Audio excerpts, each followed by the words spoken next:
So welcome back to a new Game Stuff episode, and there's a lot of things to look at today, there really is, and it was really upsetting to me. I had to take off the Roy Fokker jacket because it is summertime right now, and it's a little warm in here. Usually it's okay, today it's boiling, but I wanted to do this episode and talk about a lot of stuff, and do a lot of mini reviews on some movies, D&D stuff, a bunch of games, and some other stuff hidden down here.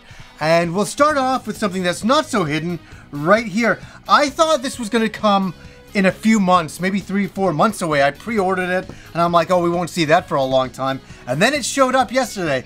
And it's so funny because I saw the mailman and it was one of those times I'm like, I wanted to hug him because I knew what he had. And I was like, oh my God, the nostalgia is hitting me because look at this, folks. This is amazing. The Skies of Arcadia Eternal Soundtrack Vinyl Collection. Yes, look at this beast right here. And I saw this for sale a bunch of months ago and I was like, the music, we're gonna get into it all. Let's open this up. I bring out my trusty knife. I haven't brought this out for a while here. It comes with a limited print as well. And for many of you out there who do not know, Skies of Arcadia is a really amazing RPG that was released on the Dreamcast. It also came to the GameCube as well, but really well known on the Dreamcast. It was an RPG that just blew us away, and it was done by the original Phantasy Star team. Maybe a lot of you don't know that as well. So this is the first time I'm having a look at it. So let's do this. This is going to be exciting. Okay. So just to show you here, as soon as you take off the top of the box, you get that. Let's have a look at this together. Look at this beautiful artwork. Man, this ever takes me back. This ever takes me back to when the Dreamcast was released.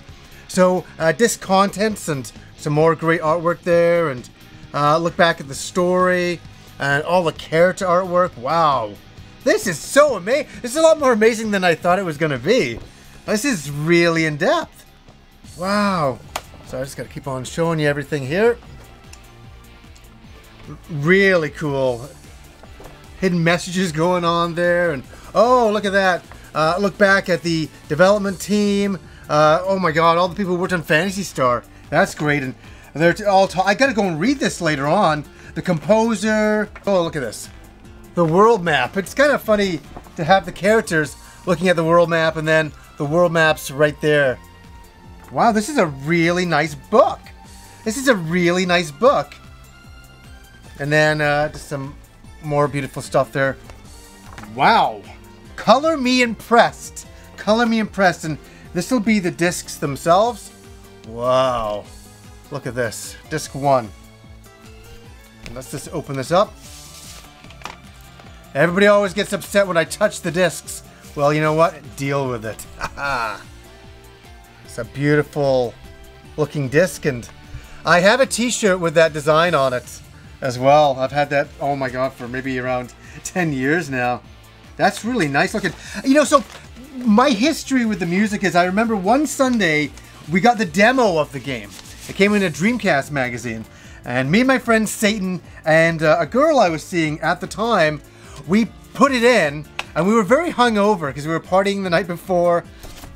So I'll show you this. And we were partying the night before and we were so hungover, and we had a couple more beers that day, and we put in the demo, we ordered pizza, and I remember we were just so excited about the game because it was a big deal RPG. Oh my God, here's some more. This is just incredible. This is the piano suite. Oh my God. So you got three discs here. There's 3 discs going on. And the thing is about the game and about the music, it's nostalgic, absolutely. But the music in the game is so good. It's really underappreciated. And I had the CD soundtrack in the other room. So when I saw there was a limited version, I had to order it. And it's from Wayo Records. So look this up online and see if you can track down a copy. Because if you're a fan of Skies of Arcadia, it may be worthwhile to you. It was definitely worthwhile to me. All right, so maybe around 3 weeks ago, I did a review on a certain game called Samurai Shodown. And I was sent a code by the company. But how it works for me is if I am sent a code and I really like the game, I will always go and buy the game. I always go and buy the game, and that was no different. And I was having a good review with my friend Victor Lucas, and I was wearing my Neo Geo gangster wear, and we were having a bit of a laugh, and we had a really good time reviewing the game that day. And I had to go and get a physical copy of it on PS4, and not that it matters, but I have the funniest feeling that this is going to become a very hard to find game. I already can't order it on Amazon in Canada here. I have a funny feeling this is going to be very hard to find in time. I'm just stating it, but I really like the game, and when the review was over, I always know the testament of a good game. I kept coming back to it. Whenever I sat down and I was like looking for something to do for about 10-15 minutes, I'm like, oh, I'm going to play some Samurai Shodown, and I did, and I started up, and I love the game. I'm a big fan of the original, big fan of the new game. I think they really did a great job capturing the magic of the original Samurai Shodown. Okay, speaking of magic, this was sent over to me from Xseed Games, and I really didn't know what to expect. Here we go. This is Senran Kagura Peach Ball. That's right, Peach Ball. This game is absolutely over the top, ridiculous, and I started playing the game, and I'm like, I kind of know where this is going, and I'm like, oh yes, they are going that direction. And it's some girls in an arcade, and they get transformed into kind of like furry animals, and then they get sent into a pinball game. Yeah, so this is a pinball game with some scantily clad women, and you can pick their different outfits and what they want, what you want them to wear, and then you play them in a pinball game. And so you're shooting a ball and it's bouncing off the girls, and this game is over the top. And in an age of censorship, it's very funny to see this game come out and to try it out. And I must admit, I have a laugh when I play games like this. I have a really good time because I think they're so silly and funny and so Japanese and so hentai-ish that they are over the top. To me, it's over the top funny stuff to me. And I had a really silly, funny afternoon playing it the other day, and I'm like, this game is ridiculous. So I have a physical copy of this game, which is even more crazy now. Okay, now we move into some other games, and these are from Strictly Limited. There's limited run games and the Strictly Limited, and I got two games. One of them, I am in the game, and that's the reason why I bought it. I think the game is kind of fun. It's okay. It's like a Streets of Rage style of game. But they wrote to me and they said, hey, can we put you in the game? And then they did, and I looked nothing like myself. They got my name Johnny Millenium in there, but I looked nothing like myself. And I put up the episode. I made an episode called I'm in a Video Game, and people were like, they just used you for advertising. And you know what? I think they did, for sure. But it was still a novelty. I'm easily pleased me. So to see myself in a video game in Raging Justice. Here we go. This is the Nintendo Switch version, and here's the card that it comes with. And so I'm in this silly game, and it's a silly game, and I'm a silly character. I look nothing like myself, but I love the novelty that I can say, hey, I was in a video game. So it's funny to me. It's really kind of entertaining. But the game is not so horrible. It's mildly passing. It's a 6.5 out of 10 for sure. Okay, here's one going back to the past that I saw, and I was like, okay, they've done a remaster of the original arcade game. And I originally played it on the TurboGrafx 16 back in the day on a turbo chip card.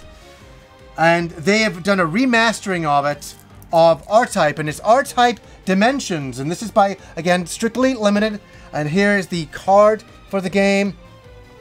The great thing is you can play the original game. And I know it sounds bad to say, I like the remastered look. It's okay, but I love the original. I think the original pixel art is perfection. And it's nice that you can pick either one that you want to play, but I think I'll always go back to the original. That's for sure. So, all right, I'm going to stop because we're going to get into something that's not here, and I'm going to show, and I'm going to do a mini review on it because I've been playing it, and that is, it's not in here because it's over here, the Neo Geo Mini. This is the Neo Geo Mini. It's got 40 games on it. I'm just going to show it right here so you know what you're looking at. Here is the Neo Geo Mini. And this is a very strange thing how all of this happened, is that I guess I did the Samurai Shodown review with Vic, and some people, I guess PR people for SNK were going through videos on YouTube, came across mine and thought, hey, this guy might be an SNK fan.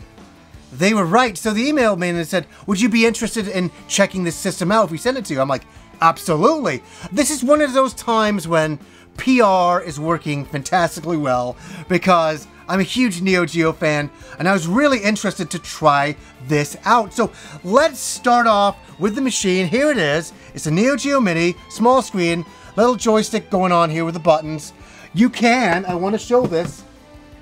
It comes with 2 controllers right here, 2 of these. Both of them can be attached, one on this side and one on this side right here. There's the power button right here. And we got a mini HDMI to HDMI.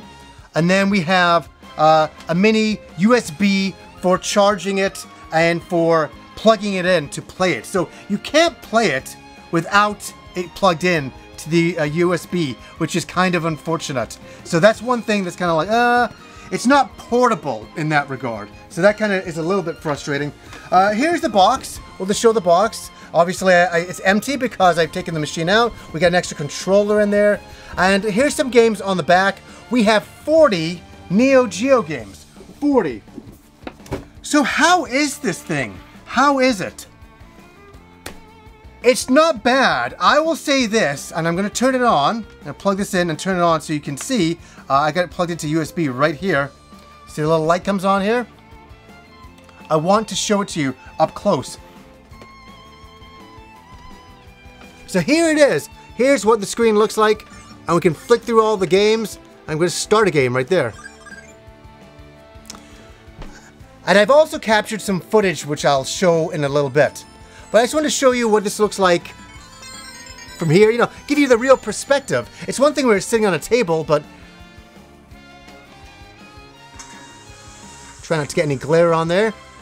Just to show you some of the graphics. And I think I can, that's one good thing about this camera is I can zoom in quite a lot. We're going to start the game. And just to show you some gameplay there. Because I think it'd be very difficult for me to play the game and to show it. Okay, so here's where my review comes in. As a mini console, I'm going to plug this here, turn it off. As a mini console, it's great. The resolution is fantastic on the little screen. It's got 40 games. You got Magician Lord. You got, Fatal Fury, all the Samurai Shodown games, obviously. That's really cool. That's where the machine is shining, and to use a controller on it, and this is one of the Neo Geo CD controllers, repainted obviously. I've never used one of these controllers. I've never actually played it before. I gotta say, I'm impressed with the controller. I really liked it. Going like side to side is a little difficult. Sometimes it'll go off axis. But doing special moves, half circle moves, come off really easily with this controller. I was shocked. That's one thing I was like, wow, I can't believe this. Now, so we got 40 games on this thing. They look great on the screen. Even the joystick here and the buttons feel really nice. That's fine. That's really good. And then you hook it up to a TV. And that's where the next stage of this review comes in. How is that? It's okay. That's where the machine falters a little bit. That I captured me playing Mark of the Wolves, and I love Mark of the Wolves. I have it on every machine known to mankind. I have every version of it. I got it on emulators. I've got it on my Nintendo Switch. I got it on my PS4. And now I have the mini version. So hooking it up to HDMI, it just looks very low res and very bitty, and not in a good way. Not just like, kind of bitty with the graphics, because that's the way they look with the pixel art, but it looks really kind of low resolution. And I played it and I was like, oh. And also, just to start with, it starts off and default, it's widescreen. So I had to go into the menu and turn it, to obviously the 4:3 to play it the way you have to play these games, type of thing. So it's a very interesting unit. I'm still trying to wrap my head around who this is for and what the point of this is. I think if you're a Neo Geo fan, it's a real big novelty, and it's really kind of fun to play some of the games on the little screen. That's where I was having the most amount of fun. But when I hooked it up to a TV, I was a little bit disappointed for sure, but I think it's really kind of neat. I was so fascinated about trying out the Neo Geo Mini, and I wish it just displayed really great on a TV. If it did, then it would have been a must-have kind of machine, but it's up to you. It's a bit of a novelty, right? But I still want to thank them for sending it over. I think it's kind of a cool little machine, for sure. So, okay, back to some video games here. We're on the last of the video games to talk about for this episode. Here we go. This was sent over by Sega. This is Persona Q2. And what are my thoughts on this? I haven't cracked the seal. I'm going to crack the seal. This is one of the last 3DS games. It is, and it's really sad in that regard, but they're going out with a bit of a bang, and from everything that I've seen, and from all of my friends that played the game, they're like, this is so great. It's like Etrian, Odyssey, and Persona mixed into one, in that it's a dungeon crawling game, and you have certain characters from past games back again. And that's a lot of fun, and I kind of thought the graphics were really neat, and I was really fascinated in that aspect, so I'm looking forward to getting to this. If Kim wasn't playing Dragon Quest Builders right now, she'd be on this. She would be like, I'm taking this, but Builders is taking all of her time. Next up, from my friends at Bitmap Books, comes the CRPG Book, the computer role-playing book. This is a national treasure, or it should be. It should be. Okay, I've been going through this book, and I gotta say, the nostalgic memories that came flooding back, because this takes me back to when my friend Andrew lived down the street, and he had a computer, and he had all the computer RPGs out there, and I would go over and I would marvel at these games, and I would pray that one day my parents would get a computer and I could play some of these games as well. That day never came, but I can look back and relive those moments again with this great book. And oh my God, like going like this really takes me back. Looking back at, you know, Defenders of the Crown, Eye of the Beholder, The Bard's Tale, Might and Magic, Wizardry. You know, My Magic 3, I mean, I got a lot of memories. I even played some of those on the Genesis back in the day. And it goes back to the beginnings of computer RPGs. And, you know, it's a lot of fun because there's a lot of pictures. And so you go through Ultima. And I remember going to Andrew's place and sitting down. And he had this really kind of neat place in his basement where it kind of went up a level into this little room, and that's where all the computer stuff was. And I'd pull up a little chair beside him, and I'd sit him, you know, and watch him play Ultima, and I would just marvel. And I remember thinking, wow, he's a really smart guy to understand how to play these games, because I thought they were really kind of complicated at the time. And here's like Might and Magic, the original, and it takes me back to a simpler time in my life and a simpler time in RPGs. RPGs now, look at the world we live in and the amount of RPGs. And yes, there was a lot back then, but there was something novel and there was something majestic about the beginnings of this entire genre, going from tabletop games into computer games. And you know, it's funny because I have a show, The Happy Console Gamer, but my love for old computer games is really there, and the appreciation for the graphics at the time. And, you know, it also takes me back to point and click adventures like, you know, Police Quest and Leisure Suit Larry. I remember going to my friend Andrew's place and seeing Leisure Suit Larry and going, oh my God, are we allowed to play this game? Is this legal? Oh my God, Starflight and stuff like that. So if you're somebody from the 80s, like myself, and you really appreciate these type of games like Fallout 2 and, oh my God, Might and Magic, oh, Baldur's Gate's going on there. That's a classic. If you appreciate some of these games, this is a really great book. Again, I love Bitmap Books because they're creating books on a history that is long now forgotten, but it's still here in book form. And I think they've done a really great job capturing the essence and the fun and the imagination of computer games back in the 80s. So check them out, Bitmap Books. A huge recommendation, like usual, for sure. So, okay, we're going to get into some D&D stuff and some movies. And this is an interesting one. This was sent over here. This is the D&D Essentials Kit. And I want to take a moment here to talk about this because there's a lot of you out there I know who have never played Dungeons and Dragons. I'm looking at you. I'm looking at you. And you're going, yeah, I kind of want to play, but I don't know where to jump in. Where this bit of the episode is definitely for you. And I hope I can sway you into trying the game out. Because it's a very daunting game to get into.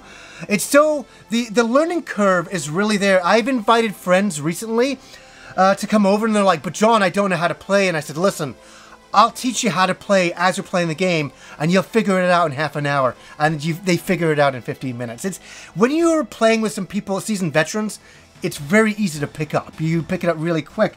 But what do you do if you're not a seasoned veteran? Where do you start? That's where this episode comes in. So Wizards of the Coast has just released this, and this is $24. I'm bringing up the price for a reason here. This is $24. This has everything you need to start playing Dungeons & Dragons instantly.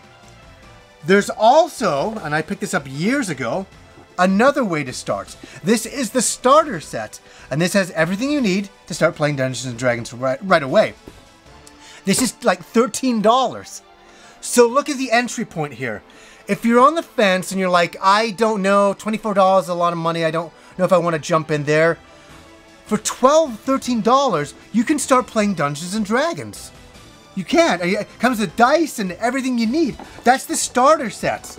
This has a little bit more. But the starter set, you can jump in for a cheap price and you can try it out. If you don't like it, you didn't spend that much money. But you know what? You probably will like it. This is a very cool little set. And I'm going to open this up and look at some stuff here. We got some dice going on here. We have the adventure itself. So this takes you from level 1 to I think at level 6. So this is you get an adventure to start with right away. And I know if you're not used to playing D&D, I'm going to use some terms you'll be like, what's going on? This is your initiative order. You can give this to your players to know who's attacking first. So you all roll to see who's attacking first, and everybody's always arguing around the table. Oh, I think you're attacking first, and as a DM, I always write it down, so I take charge of that. But you can hand this out to your players, so it comes with that. And it comes with some other cards. If your character is poisoned, if he's prone, if he's unconscious or stunned in combat, there's these types of things, and some more of those as well. And you got some, oh, this is kind of handy, some side characters going on here. Some other stuff I really want to get into. There's some magic items going on. These are different things that you'll find in the game, if your DM lets you find them or not. Lots of magic items going on, so that's cool. So we got some quest cards. I guess that's kind of cool. It's nothing that I would use in my adventures. It comes, this is cool. It comes with, and I'm trying to figure it out, which way am I going here? This way. Comes with a map. Comes with a map. This is the Sword Coast, isn't it? And we have a little map of Phandalin. This is from the adventure here. So there's your little town map. I always love maps like that. They're great. And here is the rule book. And look, it's not that big. There's not a lot to learn. There's not a lot to learn. I wish I could come over and sit with you and show you how to play the game, because it's one of the fun things I like to do. This is something that you don't get in the starter kit. It's a DM screen, and it's a nice one. It's a little bit more flimsier than a regular DM screen, because I have a few of these, but it's not bad. And it comes with the game, which I really enjoy. The only thing, there's a little bit of a downside, I think. There's a little bit of a downside. It comes with character sheets. So you have to create your own characters here. So the characters are not pre-made for you. You got pre-made characters in the starter set, I do believe. It's been a while since I looked in there, but you have to make your characters. So that is something, another thing to take into consideration. But, you know, this is a nice way to jump in. If you're sitting with some friends, you're like, hey, why don't we start playing Dungeons and Dragons? They're like, I don't know. Sit down, go and get this. Go and read through it, check it out. Or start even with the cheaper edition for $13, the starter set. And I played the adventure in the starter set. I played with some friends years ago. Really good adventure, I can honestly say that. So, there we go. Now we're into the end. Couple of movies to go through. And what a couple of movies. What a couple of movies going on here. Here we go. Battle Angel, Aleta. This is the 4K, and we also have the 3D version and the just 1080p version of the film. I love this movie. I really do. I've sat and watched it, I think around 4 times now. I think it's a remarkable film. I think they did a really good translation from the manga to film. I'm surprised they got it so well. And if you haven't seen the film, I highly, highly recommend this. Now, the one thing I want to talk about here is the special features. There was one special feature that brought me to tears. It did. It brought me to tears where they brought the original manga artist of the original manga from Japan. They brought him over to the sets that James Cameron and Robert Rodriguez were working on to film Aleta. And it's so crazy. He walks onto the set and you kind of feel it from his point of view, where you start getting emotional. You know, that there he was in Japan creating this comic, you know, and he thought at the time, a lot of people weren't even reading it, that it wasn't even popular. And then he realized it was getting a little bit more popular. And he's a big fan of the Terminator and all those style of movies that James Cameron did. It must be a dream for him to walk onto a Hollywood set, you know, where James Cameron is there, and there is his comic in live action. And the main girl comes up and hugs him. And he's very conservative. He's very, you know, he seems to be very nervous and things like that. But you can just see in his eyes the marveling of you know, build it and they will come. You know what I mean? So it's one of those things that kind of hit me. If, you know, if you ever have an idea for something, please do it. Look at that guy. He did his comic. He just decided to do it. I bet a lot of people are saying, no, don't do it. And he went and did it. And look at the end result of what happened in his life. It's insane. They made a movie out of it, a Hollywood movie. Great movie. Highly recommend it. Check it out for sure. Okay, I'm saving this for a rainy day. And right now it's summer, so we're not getting many of those. This is the Criterion collection for Jackie Chan, Police Story 1 and 2 Remastered. I sat, because this movie's a little bit more expensive than I wanted to pay, honestly. But I'm like, oh my god, I love Police Story 1 and 2. It takes me back to the 90s and how much we love Jackie Chan and how incredible he is. You know, he was and is. And me and my friends used to sit and look at Jackie Chan movies and go, I can't believe what we're watching. I can't believe this guy. He was a fun actor. He obviously did all of his own stunts.